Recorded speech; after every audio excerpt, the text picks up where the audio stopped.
नमस्कार दोस्तों। मैं ये जो विजुअल्स आपको मैं दिखा रहा हूँ आज इस वीडियो में, नॉर्मली मैं ट्रैवल ब्लॉग्स बनाता नहीं हूँ, बट इस बार मुझे इस वीकेंड पे एक जगह जाने का बड़ा मौका मिला और आई फील वेरी फॉर्चुनेट कि ये मौनी बाबा जी का आश्रम है ऋषिकेश में। जो फ़ोटो में दीदी देख रहे हैं आप यहाँ पे खड़ी हैं, ये मैनेज कर रही हैं इसको, ठीक है। तो एनी हाउ हम लोग यहाँ पे जाने का मुझे जो अवसर मिला, मुझे लगा कि मुझे इसका एक छोटे से ब्लॉग के रूप में ये दिखाना चाहिए। तो ये बहुत ही ज़बरदस्त और बहुत ही बढ़िया शांति देने वाली जगह है और बहुत ही सुकून भरी जगह है। और हम लोग यहाँ पे गए थे, मुझे यहाँ पे ज़्यादा रुकने का वक्त नहीं मिल पाया। एक रात में यहाँ पे रुका और कुछ 1-2 घंटे शाम के।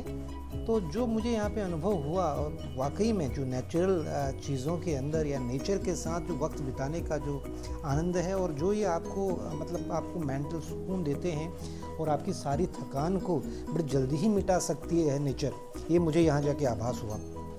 तो जस्ट मैं थोड़ा सा ब्रीफ डिस्क्रिप्शन आपको देना चाहता हूँ। यहाँ पे ये एक्चुअली दीदी लोगों ने पूरा मैनेज किया हुआ है। मौनी बाबा यहाँ पे काफ़ी साल उन्होंने तपस्या की, तो यहाँ पे उनका कुटिया यहाँ पे हुआ करती थी। तो अभी दीदी को उनका सानिध्य प्राप्त हुआ यहाँ पे, तो उन्होंने यहाँ पे उनसे कहा कि आप भी एक छोटी कुटिया यहाँ पे बनाएं। तो काफ़ी सालों से यहाँ पे सेवाएँ शशि दीदी दे रही है, और मैं अपने आप को बहुत भाग्यशाली समझता हूँ कि मुझे मौका मिला यहाँ आने का।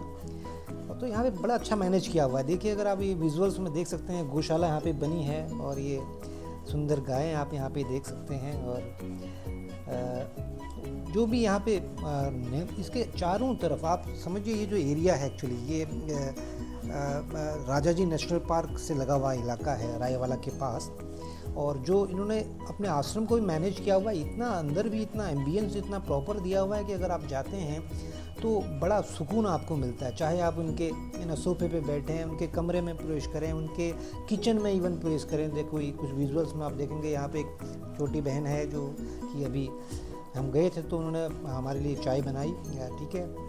तो उसी की विजुअल्स आप जैसे देख रहे हैं, और थोड़ा सा मैंने जूम करके सारी चीज़ों को दिखाने का प्रयास किया है। यहाँ पे ये बहन है जो बहुत बढ़िया तरीके की चाय बनाती हैं। हमने चाय हमारे को पिलाई इसके बाद। और तो ये अगर आप इन लुक्स को देखते हैं, इन विजुअल्स को देखते हैं, किस तरीके से इन्होंने यहाँ पे मतलब इतनी अच्छी सेवाएं शशि दीदी दे रही हैं और इतना अच्छा मैनेज किया हुआ। अगर बाहर के मैं वातावरण की बात करूँ, मैं थोड़ा सा मुझे मौका मिला, थोड़ा घूमने का मौका मिला। इस तरीके से इस पार्क को डेवलप किया है उन लोगों ने, और वाकई में मतलब काबिल तारीफ़ है। इतनी मेहनत उन्होंने यहाँ पे की होगी। अगर हम घर में एक छोटा सा मतलब पौधा भी लगाते हैं या अपने घर के बाहर कुछ गमले लगाते हैं, तो वहाँ पे आप सोचिए प्लांट्स को भी उसी तरीके से मैनेज करना होता है जिस तरीके से आप बच्चों को मैनेज करते हैं, उनका ध्यान रखना होता है। बहुत सारी चीज़ें हैं, तो इन्होंने यहाँ पे इतना बढ़िया तरीके से मैनेज किया हुआ है। जो विजुअल्स आपको दिखा रहा हूँ, देखिए यहाँ पे देखिए कुछ बर्तन है तांबे के, और ये यूज़ करते हैं, इनको पूजा पद्धति में शायद इस्तेमाल करते होंगे। और जो एम्बियंस है यहाँ का, ये दीदी हमारी यहाँ पे हैं, ब्रह्मा कुमारी दीदी हैं, नीरू दीदी, जो कि शशि दीदी से छोटी दीदी है, जो ब्रह्मा कुमारी इसमें हैं। और तो बहुत ही मतलब सुकून भरी ज़िंदगी यहाँ पे शशि दीदी अपने मौनी बाबा के सानिध्य में उन्होंने यहाँ पे जिया है। और अब वो उसी फीलिंग को मौनी बाबा जी ने तो अभी शरीर छोड़ दिया है, लेकिन उसके बावजूद भी उन्होंने उस वाइब्रेशंस को यहाँ पे ज़िंदा रखने का बड़ा ज़बरदस्त प्रयास किया है। और जो नेचुरल ब्यूटी यहाँ पे अगर आप देखिए, ये आसपास के आंगन है यहाँ पे, ठीक है। और उसके पास ही लक्ष्मी नारायण का मंदिर बना है, जहाँ पे सुबह शाम पूजा होती है, हवन यज्ञ होते हैं, और बहुत ही अच्छा फीलिंग। मेरे को थोड़ा सा समय वहाँ पे बिताने का मौका मिला आरती के वक्त, शाम की आरती के वक्त। और ये वाकई में जो किसी भी अगर आप आध्यात्मिक स्थान पे जाते हैं, तो उस आध्यात्मिक स्थान के साथ आपका जो कनेक्ट बनता है, और उसके बाद जो ईश्वर के साथ की अनुभूति आपको होती है, वो उसको आप शब्दों में बयां नहीं कर सकते। अगर आप वहाँ पे जाते हैं तो मतलब आपको फील होता है, आप कनेक्ट करते हैं गॉड के साथ। जैसा कि पिछले वीडियोज़ में मैंने गॉड से कनेक्ट करने की बात की थी, तो यहाँ पे दीदी भी अभी ये बैठी हुई हैं। अभी शाम का आरती चल रहा था, तो हम लोग वहाँ पे बीच में हमने पहुँचे थे।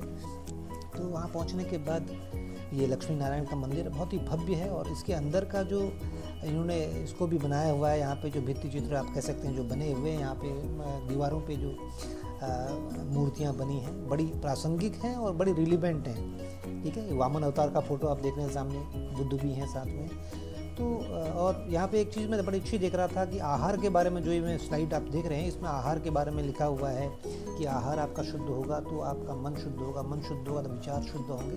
तो आहार से सब कुछ शुरू होता है। ठीक है, और साथ में जिस जगह पे आप रहते हो उस जगह का तो खैर फ़र्क होता ही है। तो यहाँ पे बहुत सारी ऐसी चीज़ें थी जिसको मैं जूम नहीं कर पाया, वक्त कम था, तो फिर भी मैं आपको अपने शब्दों से बता रहा हूँ कि यहाँ पे बहुत सारी चीज़ें मैंने लिखी थी। और यहाँ पे जो अगला स्लाइड है उसमें मतलब 5 प्राण के बारे में बताया गया है। प्राण है, अपान, व्यान, समान, उदान।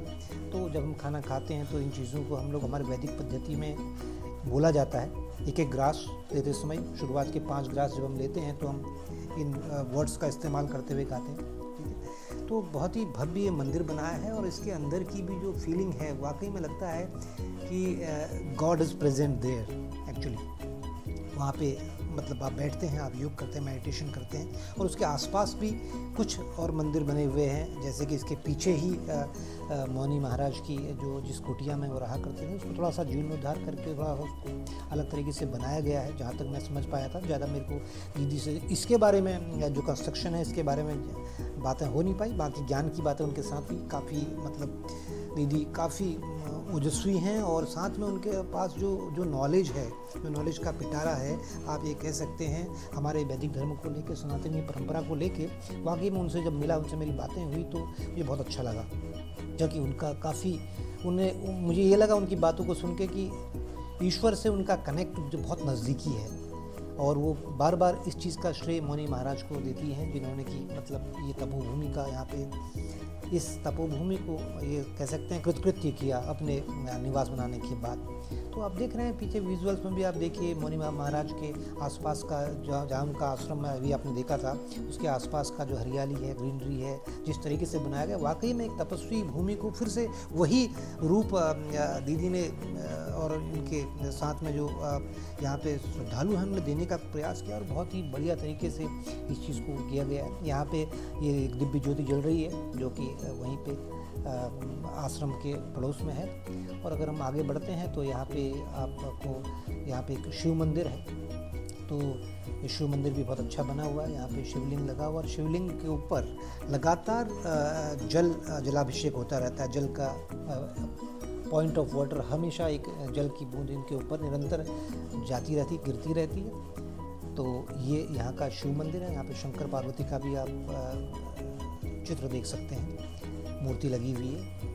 तो ये शिव का मंदिर है जहाँ पे लगातार उनके ऊपर जल चढ़ाया जा रहा है। ठीक है, और इसके बाद हम थोड़ा सा आगे बढ़े तो यहाँ पे एक अभी अंडर कंस्ट्रक्शन चल रहा है। जैसा मुझे बताया गया कि यहाँ पे एक हनुमान जी की मूर्ति स्थापना होनी है। तो अभी तो वो अंडर कंस्ट्रक्शन है। फिर भी हमने उस जगह का जो लिया था विजुअल्स लिए थे, तो यहाँ पे जहाँ तक मुझे जानकारी मिली कि यहाँ पे हनुमान जी की मूर्ति की स्थापना की जाएगी, अगर मैं गलत नहीं हूँ तो ये उनका प्लेस है। और ये फिर अगेन एक भव्य मंदिर का रूप लेगा। और इसके बाद शाम को भी मुझे यहाँ पे रहने का मौका मिला। तो मैं आपसे एक चीज़ कहना चाहता हूँ कि वाकई में नेचर के साथ रहना और इन जगहों पे रहना, आपको ज़रूर ऐसी जगहों पे, मैं ये बात नहीं कह रहा, ये तो रायवाला के पास है, यहाँ के लिए एंट्री के लिए, यहाँ जाने के लिए क्या है, मैंने अभी दीदी से पता नहीं है क्या ये सबके लिए ओपन है या नहीं है, ये भी मुझे नहीं पता। ठीक है, हम लोग तो जानकारी में गए थे कि दीदी से हमारा ठीक है, दीदी से जान पहचान है, तो हम लोग यहाँ पे गए थे, हमें मौका मिला। बट फिर भी मैं पूछूंगा दीदी से क्या यहाँ पे बाहर के लोग भी कभी विज़िट करने डे टू डे टूर पे आ सकते हैं। और ये जो जिस जगह को उन्होंने बनाया है, यहाँ पे एक गेस्ट हाउस भी है और साथ में उनका अपना खुद का निवास स्थान भी है। तो उन्होंने मुझे ये प्लेस दिया था जिस कमरे के अंदर मैं रहा। मैं क्यों ये चीज़ें दिखा रहा हूँ आपको, एक्चुअली एक अगर आप जब जाते हैं ना इसके अंदर, या आप जब ड्राइव कर रहे होते हैं तो कच्ची रोड जाती है, फॉरेस्ट की रोड है, और उसके बाद आप कल्पना नहीं कर सकते अंदर जाके एक गांव के अंदर इतना बढ़िया तरीके से वेल मैनेज्ड और सारी फैसिलिटीज़ के साथ। फैसिलिटीज़ का मतलब ये नहीं कि फैसिलिटी के ऊपर डिपेंडेंट है, बट जो वहाँ पे एम्बियंस क्रिएट करने की कोशिश की गई है वो वाकई में लाजवाब है। तो मैं इसी कमरे के अंदर मैंने रात अपनी गुजारी थी और बहुत ही बढ़िया मुझे महसूस हुआ था। ये सुबह का दृश्य है, सुबह का विजुअल है, ये 5:30 बजे का टाइम होगा। उस समय मैंने अपने फ़ोन से कुछ विजुअल्स लेने की कोशिश की, मैं घूमने के लिए गया तो मुझे लगा कि सुबह की जो शांति का वातावरण है, थोड़ा सा यहाँ पे मेडिटेशन के बाद में थोड़ा वहाँ पे वॉक किया मैंने, बहुत अच्छा। अगर आप इसको देखें तो ये भी तपस्या का ही एक स्थल है, यहाँ पे बहुत ये नया बना है, दीदी ने जहाँ तक बताया था हमें। तो आप यहाँ बैठ के अगर 1 घंटा पे तपस्या करते हैं तो वाकई में मतलब जो आपने 1 साल में एनर्जी डिप्लीट आपसे हुई होगी, आपसे ऊर्जा निकली होगी, उस ऊर्जा का पुनः संचार अपने अंदर कर सकते हैं। क्योंकि अपने रूटीन में, अपने काम में व्यस्तता के कारण या आप हमेशा लोगों के साथ ये रहता है कि हमारी बैटरी अंदर इंटरनल बैटरी डिस्चार्ज होती रहती है। तो ऐसे प्लेसेस में आने से वाकई में आप बहुत लंबे टाइम के लिए चार्ज हो जाते हो, क्योंकि नेचर है और साथ में तपोभूमि और साथ में एक तपस्वी यहाँ पे रहे हुए हैं, तो उसका एक अलग असर आप देखते हैं उस भूमि पर। ये तो मैं आपसे बोल रहा हूँ, बट हो सकता है आपको इन विजुअल्स से वाइब्रेशन आ रहे हैं, नहीं आ रहे, मुझे तो आए थे, बट मैं यहाँ पे गया हूँ तो इन जगहों के वाइब्रेशंस होते हैं। और इन जगहों के वाइब्रेशंस को हमेशा, अगर आप कहीं भी जाते हैं, मेरा आपसे रिक्वेस्ट भी है कि इन जगहों को कभी भी ना हमने प्रदूषित नहीं करना चाहिए। और ये कहना चाहिए, अगर हम यहाँ जाते भी हैं इन जगहों पे, तो हमें हमेशा ध्यान रखना चाहिए कि इन जगहों को हम जैसा देख रहे हैं या जैसी हमको मिली हैं प्रकृति में चीज़ें, उनको वैसा ही छोड़ें।